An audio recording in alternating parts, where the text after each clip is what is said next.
கிறிஸ்துவுக்குள் பிரியமானவர்களே, கர்த்தராகிய இயேசு கிறிஸ்துவின் நாமத்தில் உங்களுக்கு வாழ்த்தல் தெரிவித்துக் கொள்கிறேன். இந்த புதிய நாளிலும் உங்களை புதிய நன்மையினாலும் கிருபைகளினாலும் உங்கள் ஒவ்வொருவரையும் ஆசீர்வதிப்பாராக. இன்னைக்கும் உங்களோடு கூட பேச போகிற வார்த்தை 1 கொரிந்தியர் 15ஆம் அதிகாரம் 55ஆம் வசனம். 1 கொரிந்தியன் 15 chapter verse 55. மரணமே உன் கூர் எங்கே, பாதாளமே உன் ஜெயம் எங்கே. இன்னைக்கும் நம்ம என்ன நாள் இது? ஏசப்பா மரித்து அடுத்த நாள் என்ன நாள்? ஓய்வு நாள். நிறைய பேருக்கு சந்தேகம் இருக்கும், ஏசப்பா மரித்து 3வது நாள் உயிரோட வந்தாங்க, ஏன் 3வது நாள் உயிரோட வந்தாங்க அப்படின்னு சொல்லி உங்களுக்கு டவுட் இருக்கும். இங்க யூதர்களுடைய கலாச்சாரத்தின்படி யார் சிலுவையில மரித்தாலும் அவங்க ஒரு நாள் மயக்கத்துல இருப்பாங்களாம், அடுத்த நாள் திருப்பி உயிர் வந்துருமா. அதை முறியடிக்கணும். 2வது, அந்த ஆவிகள் இங்கேதான் சுத்திக்கிட்டு இருக்குமா, மேல அது போயிடாதான் அவங்க கலாச்சாரத்தின்படி. இப்போ அதையும் அப்பா முறியடிக்கணும். இந்த 2 காரியத்தை முறியடிக்கணும்னா அப்பா 3வது நாள் உயிரோடு கூட எழுந்தாங்க. அடுத்து யூதர்களின் கலாச்சாரத்தின்படி வெள்ளிக்கிழமை சாயங்காலம் 6 மணியோட அவங்களுக்கு ஒரு நாள் முடிந்து விடுகிறது.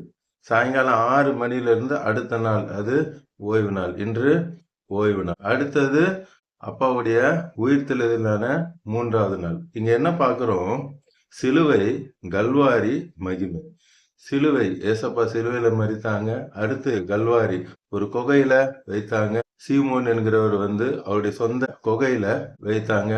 யாராலையும் புரட்டக்கூடாது, அவ்வளோ வெயிட்டான கல்லை மூடி வைத்தாங்க. இவ்வளவு காரியங்கள் அங்க காய்பா கூட இருக்கிறவங்க சீசர்கள் ஏசப்பா உடலை களவா எடுத்துட்டு போயிடுவாங்க அப்படின்னு சொல்லி அது காவல்லாம் வைத்தாங்க. அப்பாவுடைய சித்தத்தை யாராலையும், எந்த காவலாலையும் யாராலையும் ஒன்றும் தடுக்கவே முடியாது.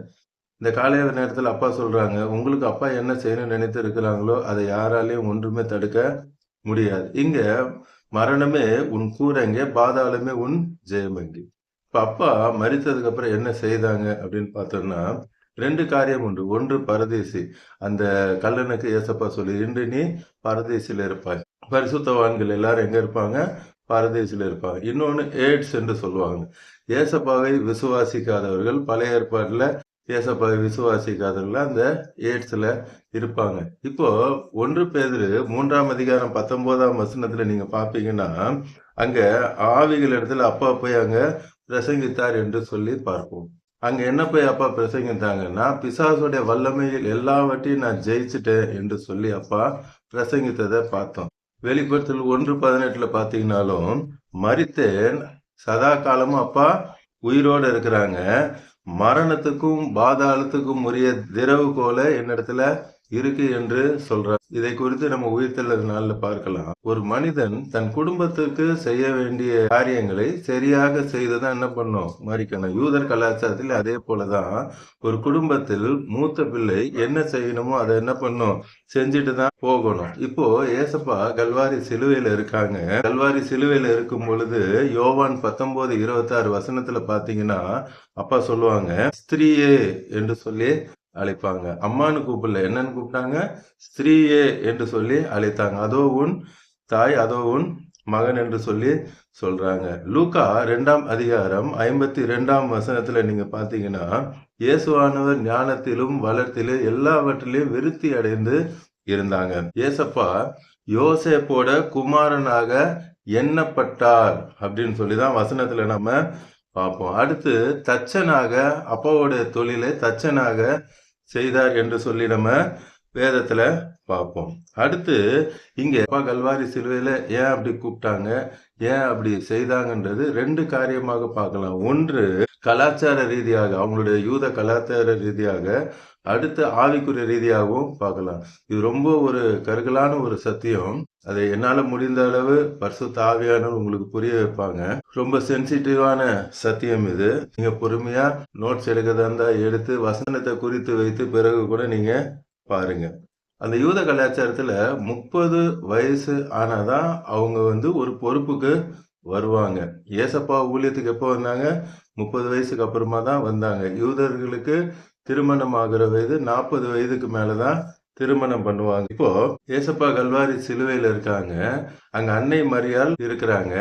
யோசேப்பு இல்ல, மரித்துட்டாங்க. விதவையா நிக்கிறாங்க. அப்ப அவங்களுக்கு செய்ய வேண்டிய காரியத்தை அப்பா அவங்களுக்கு செய்யணும். ஏன்னா மூத்த மகனாக குடும்பத்திற்கு செய்ய வேண்டியதை அப்பா செய்ய வேண்டும்.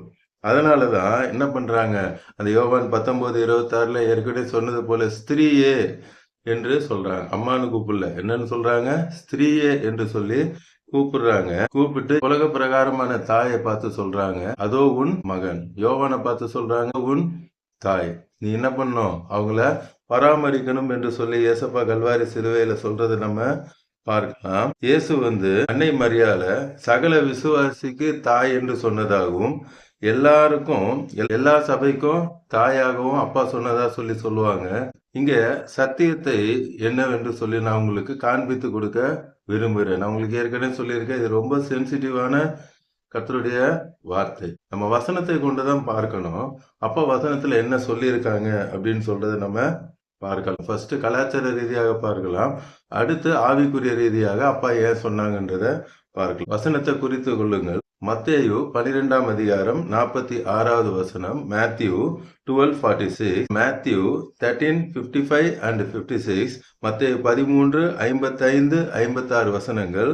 அடுத்து mark 6th chapter verse 3, mark 6ஆம் அதிகாரம் 3ஆம் வசனம். இந்த வசனத்துல எல்லாம் பார்த்தோம்னா அங்க ஏசப்பாவுக்கு 4 சகோதரர்கள், யாக்கோபு, யோசே, சீமோன், யூதா என்று இருக்கிறாங்க. சகோதரிகளும் இருக்கிறார்கள். சகோதரிகள் இங்க பன்மையில சொல்றேன்னா அப்போ 2க்கு அதிகமான சகோதரிகள் கூட இருந்திருக்கிறாங்க. இதுதான் வேதத்துல கொடுத்திருக்கிற சத்தியம். சரி, இதுல என்ன சொல்ல வர அப்படின்னா, இதுல அந்த பலர் சொன்னல அவங்க சொல்லுகிறது என்ன சொல்லுவாங்க அப்படின்னா, ஏசப்பாவுடைய தகப்பனாக எண்ணப்பட்ட யோசேப்புக்கு ஏற்கனவே திருமணம் ஆயிடுச்சு. அவங்களுக்கு பிறந்ததுதான் இந்த 4 சகோதரர்களும் சகோதரிகளும் என்று சொல்றாங்க. அடுத்து 2வது திருமணமாக அன்னை மரியாள திருமணம் பண்றாங்க. அவங்களுக்கு பிறந்தது இயேசு மாத்திரம்தான். அப்போ அந்த பிள்ளைகளும் இவங்களுக்கு சகோதர சகோதரி தானே அப்படின்னு சொல்லி அந்த அநேகர் சொல்றாங்க. இது உண்மையா பொய்யா? இதை வசனத்தை கொண்டு இப்ப நான் உங்களுக்கு காண்பித்து கொடுக்கிறேன். இப்போ இந்த கதை உண்மையா இருந்துச்சுன்னா, இப்ப கல்வாரி சிலுவையில மூத்த மகனுக்கு தான் பொறுப்பு இருக்கு. மூத்த மகனுக்கு பொறுப்பு இருக்கனால தான் யோவானை பார்த்து அப்பா சொல்றாங்க, அதோ உன் தாய், நீ பராமரித்து காத்துக்கொள் என்று சொல்றாங்க. அப்போ இவங்க கணக்குப்படினா யாக்கோபு தான் மூத்த சகோதரர். அப்போ அவர் என்ன பண்ணிருக்கலாம்? அன்னை மரியாள பாதுகாத்திருக்கலாம், பொறுப்பு அவங்க கிட்ட கொடுத்திருக்கலாம். அதற்கு அநேக சரித்திர ஆதாரங்கள் உண்டு. அடுத்து நம்ம பார்ப்போம்னா, ஏசப்பா பிறந்து 2 வருஷம் எங்க இருந்தாங்க? பெத்லகேம்ல இருந்தாங்க. அப்போ ஏரோது அந்த 2 வயதுக்கு உட்பட்ட பிள்ளைகளை கொல்லணும்னு சொல்லும் பொழுது எகிப்துக்கு போனாங்க. அப்போ எத்தனை வயசு இருக்கும் ஏசப்பாக்கு? 2 வயசு இருந்துச்சு. அவன் ஏரோது மரித்த பின்பு இஸ்ரவேலுக்கு திரும்பி வராங்க. ஆனா எங்க வராங்க? பெத்லகேமுக்கு வரல, நாசரேத்துக்கு போறாங்க. அப்போ அந்த வசனத்துல நீங்க படிச்சு பாத்தீங்கன்னா, நாசரேத்துக்கு திரும்பி வரும் பொழுது இந்த 3 பேர் மாத்திரம்தான் வராங்க. யார் யாரு? யோசேப்பு, அன்னை மரியாள், அடுத்து ஏசப்பா. 3 பேர் தான் வராங்க. அவங்க சொன்ன மாதிரி ஏற்கனவே ஏசப்பாக்கு 4 சகோதரர்கள் சகோதரிகள் இருந்தாங்கன்னா அப்ப எத்தனை பேர் திரும்பி வந்திருக்கணும்?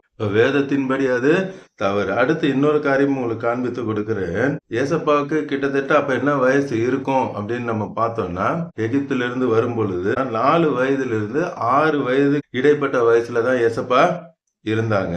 அது எப்படி அவ்வளவு கரெக்டா சொல்றீங்களா? ஏரோது மரணம் அடைந்த தேதி எல்லாம் ஹிஸ்டரியில ரெக்கார்ட் ஆகி இருக்கு, சரித்திர ஆதாரத்துல இருக்கு. அதை கணக்கு பண்ணி பார்த்தோம் அப்படின்னா, ஏரோது மரணம் அடைந்த அந்த தேதியின் அடிப்படையில பார்த்தோம்னா ஏசப்பாக்கு 4ல இருந்து 6 வயதுக்குள்ளதான் இருக்கணும். நாம ஒரு 5 வயதாவே வைத்துக் கொள்ளலாமே. அந்த 5 வயது வரைக்கும் யாரு பிறக்கல? யாக்கோபு பிறக்கல. அதுக்கு அப்புறமா தான் யோசேப்பு, அன்னை மரியாள் இடத்துல இந்த 4 சகோதரர்களும் சகோதரிகளும் பிறக்கிறாங்க. அதனாலதான் கல்வாரி சிலுவையில ஏசப்பாக்கு 33 வயசு இருக்கும் பொழுது மரிக்கிறாங்க. 5 வயதை நம்ம கழித்தோம்னா 1.5 வயது கேப் யாருக்கு இருக்கும்? யாக்கோபுக்கு இருக்கும். ஒரு 28 வயசு இருக்கும். 30 வயசு வந்தாதான் அவரால் பொறுப்பை எடுத்துக்கொள்ள முடியும். இந்த 1.5 வருஷம் அன்னை மரியாள பாதுகாக்கணுமே அப்படின்னு சொல்லிதான் அப்பா கல்வாரி சிலுவையில் என்ன பண்றாங்க, யோவான் கிட்ட சொல்றாங்க. ஏன்னா ஏசப்பா அந்த காலத்துல யாரை நம்ப முடியும்? சீசர்களை தான் நம்ப முடியும். சீசர்கள்ல நம்பர் 1 யார் இருந்தாங்க? யோவான் ஏசப்பாவுடைய மார்புல சாய்ந்து இருந்தாங்கன்னு சொல்லி நம்ம வசனத்துல பார்க்கிறோம். நம்ப தகுந்த அந்த சீசனை அப்பா என்ன பண்றாங்க, அந்த பொறுப்பை கொடுக்கறாங்க. கணவன் இல்லாத அன்னை மரியாளுக்கு பொறுப்பா இருந்து பார்த்து யாக்கோபு 30 வயது ஆகிற வரைக்கும் பொறுப்பாக இருந்து யாக்கோபு கிட்ட பொறுப்பை கொடுக்க சொல்லி அப்பா சொல்றாங்க.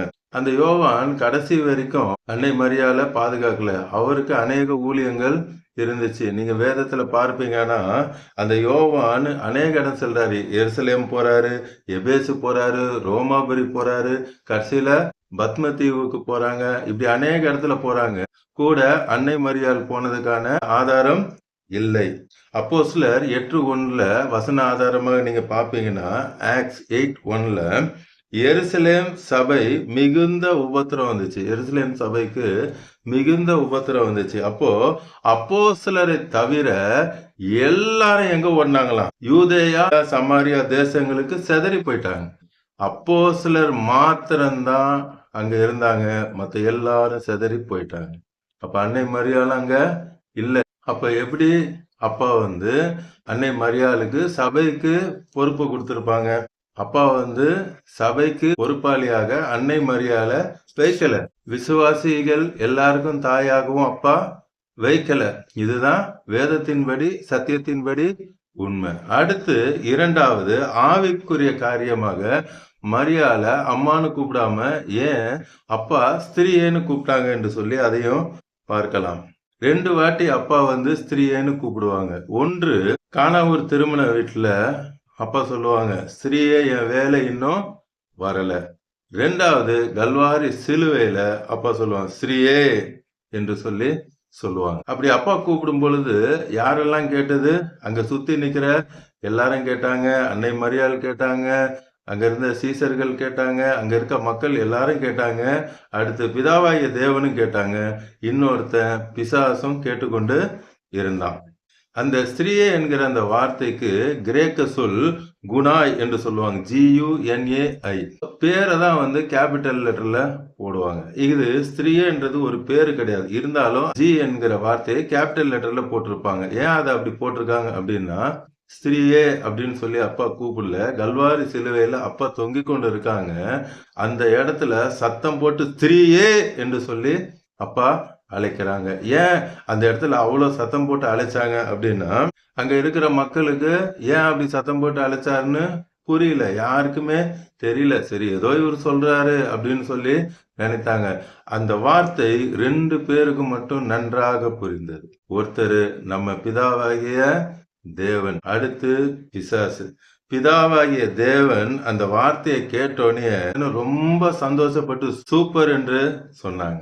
அடுத்த இந்த பிசாசு இந்த வார்த்தையை கேட்ட உடனே ஐயோ நான் தப்பு பண்ணிட்டேனேன்னு சொல்லி புலம்ப ஆரம்பிச்சுட்டான். ஏன் அப்படி நடந்தது? அந்த வார்த்தையில என்ன அந்த ரகசியம் இருந்ததுன்னு கேக்குறீங்களா? ஆதியாகமம் 3ஆம் அதிகாரம் 15ஆம் வசனம் எடுத்துக்கொள்ளுங்க. ஜெனிசிஸ் 3:15 உனக்கும் ஸ்திரீக்கும் உன் வித்துக்கும் அவள் வித்துக்கும் பகை உண்டாக்குவேன் அப்பா அங்க பிசாசுக்கு சொல்றாங்க. இங்க அப்பா சொல்றாங்க 2வது வார்த்தை அவள் வித்துக்கும் என்று சொல்றாங்க. பெண்களுக்கு வித்து கிடையாது, ஆண்களுக்கு தான் வித்து இருக்கு. ஆண்கள் இல்லாம பிள்ளை பிறக்காது. இங்க ஏசப்பா பாத்தீங்கன்னா முதல் தடவையாக ஆண் வித்து இல்லாம பிறக்கிறாங்க. அப்பா கல்வாரி சிலுவையில அம்மானு கூப்பிடல, அன்னைன்னு கூப்பிடல, ஸ்திரீயே என்று சொல்லி அழைத்தார். அந்த ஆதியாகமம் 3ஆம் அதிகாரம் 15ஆம் வசனத்துல சொல்லப்பட்டிருக்கிற அந்த வார்த்தையை வைத்துதான் அப்பா ஸ்திரீயே என்று சொல்லி அழைக்கிறாங்க. ஸ்திரீயன்னு அப்பா அழைத்து உங்க கடமைய சரியா முடிச்சிட்டீங்க தாயே. இப்ப இன்னும் கொஞ்ச நேரத்துல உங்கள் வித்தாகிய நான் அப்பாவுடைய தெய்வீக திட்டத்தை, அப்பாவுடைய வார்த்தையை நான் நிறைவேற்றி ஜெயம் பெற போகிறேன் என்று சொல்லுகிறார். அல்லேலூயா. பிதாவாகிய தேவனுக்கு அந்த நேரத்துல வருத்தம் இருந்துச்சு. தன் பிள்ளை மரிக்க போறாங்களேன்னு சொல்லி அந்த வருத்தம் இருந்துச்சு. இருந்தாலும் அப்பா சொன்ன அந்த வார்த்தையை நிறைவேற்றுவதற்காக மனுஷகுமாரனாக ஏசப்பா இறங்கி வந்தாங்க. அந்த வார்த்தை பிசாசை ஜெயிக்கிற அந்த வார்த்தை ஆதியாகமம் 3ஆம் அதிகாரம் 15ஆம் வசனத்துல அப்பா சொன்னது போலவே பிசாசுடைய எல்லா தந்திரங்கள், எல்லா கிரியைகள் எல்லாவற்றையும் ஜெயித்தா. இது பெரிய சத்தியம். இந்த குறுகின நேரத்துல எவ்வளவு சொல்ல முடியுமோ சொல்லியிருக்கிறேன். ஆண்டவர் சித்தம் இருந்தா முழுவதுமாக சொல்றதுக்கு கர்த்தர் கிருபை கொடுப்பாராக. இப்பொழுதும் கண்களை மூடி கல்வாரி சிலுவை நோக்கி பார்க்கலாமா? அன்பின் பரலோக தகப்பனே, இப்பொழுதும் உங்களுடைய பிள்ளைகளோடு கூட பேசுனீங்கப்பா. பார்த்து கொண்டிருக்கிற கோடிக்கணக்கான பிள்ளைகளை நீங்க ரட்சித்து ஆசீர்வதிக்கிறீர்கள். அவங்க என்ன தேவையோடு கூட பார்த்து கொண்டிருக்கிறாங்களோ இப்பொழுதே உங்களுடைய உயிர்த்தெழுந்த வல்லமை இறங்கி நீர் அற்புதத்தை செய்கிறது. உங்களுடைய பிள்ளைகளுக்காக நீர் மரித்தீர், 3ஆம் நாள் உயிரோடு எழுந்தீர். எல்லா அற்புதங்களும் அடையாளங்களும் இப்பொழுதே இந்த நொடியை நடக்கிறதற்காக, மரித்தோர் உயிரோடு எழும்புகிற அந்த வல்லமை இறங்குகிறதற்காக, குருடர்கள் பார்க்க, செவிடர்கள் கேட்க, முடவர்கள் நடக்க இப்பொழுது அற்புதங்கள் நடக்கிறதற்காக, எல்லா கடன் பிரச்சனைகள் மாறுகிறதுக்காக, எல்லா இல்லாமைகளை இருக்கிறவைகளாய் மாற்றுகிறேன். அவர் இல்லாதவைகளை இருக்கிறவைகள் போல அழைக்கிற தேவன். உங்களுக்கு என்னென்ன காரியங்கள் இல்லையோ அவைகள் எல்லாவற்றையும் இப்பொழுது அப்பாவுக்கு உண்டாக்கி கொடுக்கிறதுக்காக இந்த ஓய்வு நாளிலும் நீங்க பார்த்து கொண்டிருக்கிற கோடிக்கணக்கான மக்களை இந்த நொடியை ஒருத்தர் விடாம எல்லாருக்கும் அற்புதத்தை செய்கிறேன். குடும்பத்தை ரட்சித்து ஆசீர்வதிக்கிறதுக்காக இந்த நாள் முழுவதும் உடைய கரம் அவளோடு கூட இருந்து வழி நடத்தி ஆசீர்வதிக்க போகிறதுக்காக இந்த உயிர்த்தெழுதல் நாளிலும் உடைய பிள்ளைகள் பார்த்து கொண்டு இருக்காங்க. நீங்க சொல்றீங்கப்பா, இந்த ரெசரக்ஷன் டேல உயிர்த்தெழுதல் நாள்ல நான் ட்ரெஸ் வாங்க முடியல, அநேக காரியங்கள் செய்ய முடியலன்னு வருத்தத்தோட பாக்குறீங்க. இன்னைக்கு அப்பா உங்களுக்கு அற்புதத்தை செய்யறாங்க. நீங்க என்னெல்லாம் செய்யணும்னு நினைச்சீங்களோ நாளைக்கு அதை செய்வீங்க. ஏசப்பா இப்பொழுதே உங்களுக்கு அற்புதம் செய்கிறேன் என்று சொல்லுகிறேன். நன்றி அப்பா. குடும்பத்தை ரட்சித்து ஆசீர்வதிக்கிறதுக்காக இயேசு நாமத்தில் ஜெபிக்கிறேன் நல்ல பிதா. ஆமென், ஆமென். தொடர்ந்து பாருங்க, அப்போட வார்த்தையை கேளுங்க, அநேகருக்கு ஷேர் பண்ணுங்க, சப்ஸ்கிரைப் பண்ண சொல்லுங்க. எல்லோரும் ரட்சிக்கப்படட்டும், ஆசீர்வதிக்கப்படட்டும். அந்த கணக்கு உங்க கணக்குல தான் அப்பா எழுதுவாங்க. God bless you all. Praise the Lord.